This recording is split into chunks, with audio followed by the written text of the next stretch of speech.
Hi friends, இன்றைக்கி மதியானம் லஞ்சுக்கு எக் ஃப்ரைட் ரைஸ் செய்ய போகிறேன்.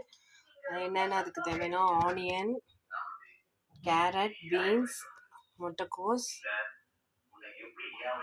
கார்லிக், கறி லீவ்ஸ், 2-3 இலை புதினா, அப்புறம் எக். வாங்க எப்படி செய்யறதுன்னு பார்க்கலாம். 2 டேபிள் ஸ்பூன் வந்து ஆயில் போட்டு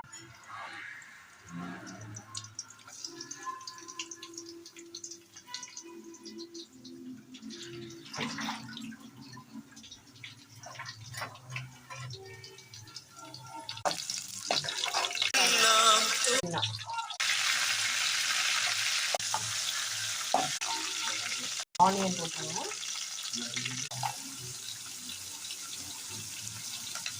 கேரட், பீன்ஸ்,